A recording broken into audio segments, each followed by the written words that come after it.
If you drove past a gas station this morning and noticed the price ticking up, maybe 10 cents, maybe 20, take a picture. Seriously, capture that moment. Because if this standoff continues, you may look back at that number and wish you could still pay it.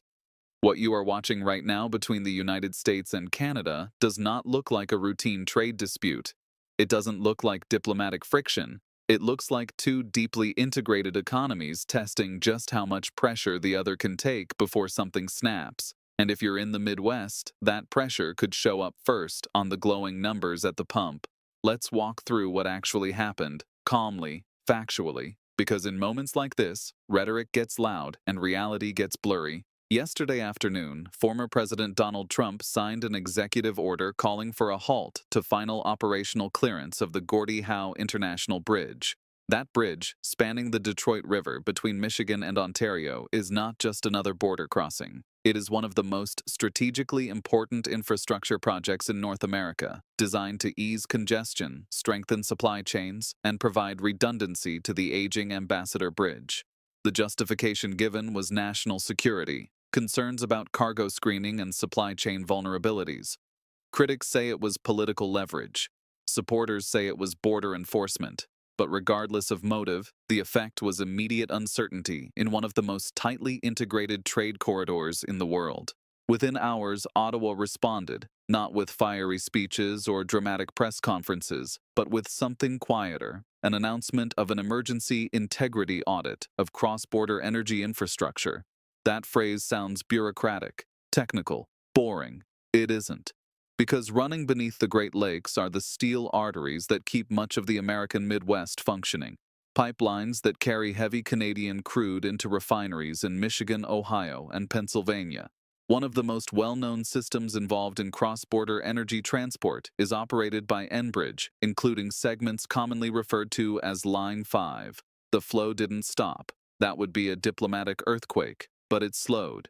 And when you slow the flow of crude into specialized refineries built specifically to process heavy Canadian oil, you don't just inconvenience markets, you disrupt chemistry. These refineries cannot simply switch overnight to light sweet crude from Texas or imports from overseas. Their equipment, calibration, and economics are optimized for Canadian supply. According to data from the U.S. Energy Information Administration, several Midwest states receive the majority of their imported crude oil from Canada. In some cases, that dependency exceeds 60%. That's not ideology. That's infrastructure. So when pipeline flows tighten, refineries slow throughput. When refineries slow throughput, gasoline futures react. And when futures react, prices at the pump follow. Traders saw it almost instantly. RBOB gasoline futures spiked on the news of the audit. Markets price risk before voters feel it. And here's the part that makes this different from a typical trade spat. The pain is regional. If tensions escalate, the first and hardest impacts will not be evenly distributed across the United States. They will concentrate in states like Michigan, Ohio, Wisconsin, and Pennsylvania. Industrial states, refinery-heavy states, politically consequential states. That's not a partisan statement. That's geography. Now let's shift focus to leadership styles, because this isn't just about money or markets. It's a study in psychology under pressure. Donald Trump's approach has always been high drama, high stakes. He thrives on confrontation, create tension, demand concessions, make the other side flinch first. In boardrooms, this kind of aggressive leverage can work. You intimidate, you dominate the optics, and often you get what you want. It's theatrical, it's bold, and it plays on human instinct. But when those same tactics are applied to geopolitics, where the systems are complex and the consequences ripple far beyond a single negotiation table, the results are far less predictable and far more dangerous. Enter Mark Carney, calm, methodical, calculated. Unlike Trump, Carney's background isn't in populist politics or media spectacle. He comes from central banking. He knows monetary policy, macroeconomic systems, and systemic risk like few others in the world. Where Trump leverages fear and personality, Carney leverages rules, structure, and institutional mechanisms. He doesn't rely on theatrics. He relies on leverage that is embedded in the system itself. Trump wants immediate wins, a quick concession, a headline victory. Carney thinks in terms of timelines measured in months or years. He calculates risk, stress tests outcomes, and understands how small moves in energy exports or trade can cascade through the global economy. Where Trump sees pressure, Carney sees opportunity. Where Trump wants to force a reaction, Carney can engineer it silently, letting systems respond on their own and using the resulting consequences as a negotiating tool. It's the clash of two entirely different philosophies. One is reactive, ego-driven, and focused on optics. The other is proactive, disciplined, and focused on leverage embedded in the rules of the system. And in this confrontation, that difference matters more than anyone at the table might realize. This isn't just a standoff over tariffs or pipelines. It's a collision of psychological approaches to power, a lesson in how leadership style alone can shape outcomes far beyond any press release or executive order. While Trump's strength is his unpredictability, Carney's strength is patience and preparation. And in negotiations where supply chains, energy security, and millions of jobs hang in the balance, patience often beats spectacle. The fascinating part? Markets, governments, and even everyday citizens are all responding not just to policy proposals, but to the personalities driving them. Every move by Trump triggers an emotional reaction. Every move by Carney triggers a systemic one. And sometimes, the quiet, calculated moves have far more destructive power than the loud, impulsive ones. This is why analysts are watching not just what is being proposed, but how it is being executed, because leadership style in these high-stakes environments can determine winners and losers long before any law or treaty is signed. If you think this is just another trade negotiation, think again. It's a study in how human psychology interacts with structural power, and the lessons here could echo for years across North America, in politics, in markets, and in everyday life for millions of people. Instead of announcing tariffs or embargoes, which could violate trade agreements like the USMCA, Canada framed its move as a safety review. How do you argue against safety? How do you publicly oppose infrastructure integrity checks? It is a bureaucratic shield, and an effective one. That is what makes this moment so tense. Neither side is technically declaring economic war. Both are using legal tools within their authority. But the cumulative effect feels like escalation. Meanwhile, logistics companies are reacting. Trucking firms, already strained by supply chain volatility, are rerouting shipments. Freight costs on some corridors spiked within 24 hours. A drone shot of traffic at the Ambassador Bridge showed extended delays, though it's important to note that congestion at that crossing is not unusual during periods of uncertainty. But perception matters. When businesses fear disruption, they price in risk immediately. The auto industry is watching closely. Ford, General Motors, and Stellantis rely on cross-border parts flows that operate on just-in-time manufacturing principles. Even minor delays ripple through assembly lines, and Wall Street is watching too. Markets don't care about speeches. They care about stability. If energy supply tightens for more than a few days, analysts warn we could see noticeable regional gasoline price increases, potentially 30 to 50 cents per gallon in affected states. If the disruption extends beyond that, shortages become possible, especially given already low seasonal inventories. Now here's the critical question. Is this sustainable? There are three realistic paths forward. Scenario 1. Quiet de-escalation. Under this outcome, Washington reframes the bridge halt as a temporary review, claims progress on security assurances, and restores clearance. Ottawa completes its audit swiftly, flows normalize, and both sides declare victory in their own narratives. Prices stabilize. The public exhales. But the trust that once defined the US-Canada relationship is slightly thinner. Scenario 2. Prolonged standoff. If rhetoric intensifies and neither side backs down, we could see tariffs layered onto energy, automotive goods, or agriculture. At that point, we're not talking about a 50-cent price hike. We're talking about broader inflationary pressure across food, construction materials, and transportation. Canada supplies significant volumes of lumber, potash fertilizer, aluminum, and uranium to the United States. Retaliatory measures would not be symbolic. They would be material. Scenario 3. Corporate intervention. American CEOs, refinery operators, and governors from affected states may pressure federal officials to find a rapid resolution. When business leaders start warning about layoffs or production slowdowns, political calculations shift. Historically, economic pain has a way of accelerating compromise. What makes this moment uniquely precarious is asymmetry. The U.S. economy is far larger overall, roughly 10 times the size of Canada's, but leverage doesn't come only from size.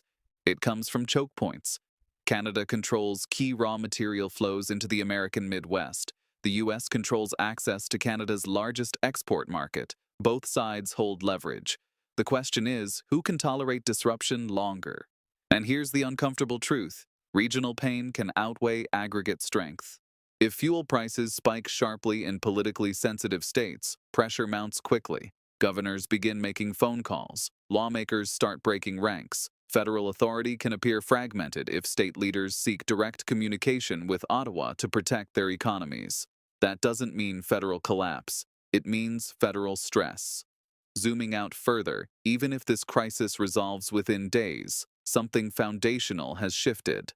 For decades, the U.S.-Canada economic relationship operated almost invisibly. Energy flowed north to south. Auto parts crossed the border multiple times before final assembly. Trade disputes existed, but they were managed within predictable institutional frameworks. The assumption of automatic stability is what's cracking. If Canada increasingly views the U.S. as unpredictable, it will diversify export markets. Europe and Asia are hungry for stable resource partners. Infrastructure investment could gradually pivot westward, reducing dependency on U.S. demand over time. Likewise, if the U.S. views Canada as strategically unreliable, it will accelerate domestic energy infrastructure and alternative supply routes. That is how long-term decoupling begins, not with explosions, but with paperwork. Now let's dig into the emotional framing that swirls around moments like this. Headlines scream phrases like the end of the American era, divorce, and energy hostage situations. Dramatic words, eye-catching. They make you sit up and pay attention. But history tells us something important. Deeply integrated economies don't collapse overnight. They adapt, renegotiate, recalibrate. Connections are messy, stubborn, and surprisingly resilient. Still, adaptation comes at a price. Much of modern trade relies on what you don't see, invisible flows of goods, energy, and trust. That trust is fragile. Once it cracks, friction grows. Friction is expensive. It doesn't just hit headline sectors, it ripples through everything.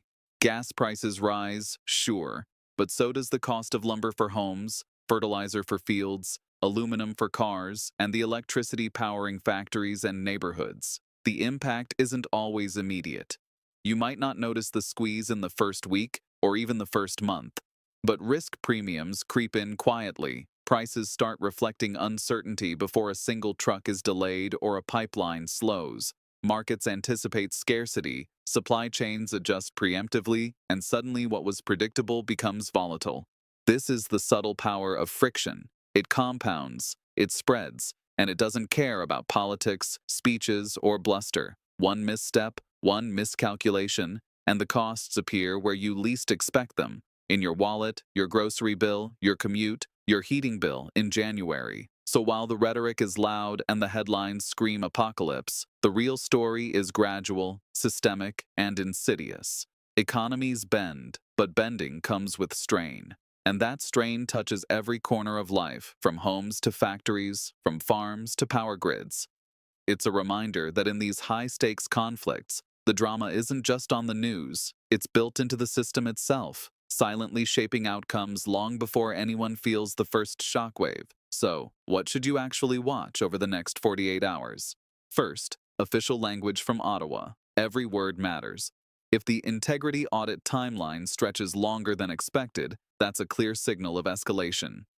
Canada is showing patience, but patience can be tactical.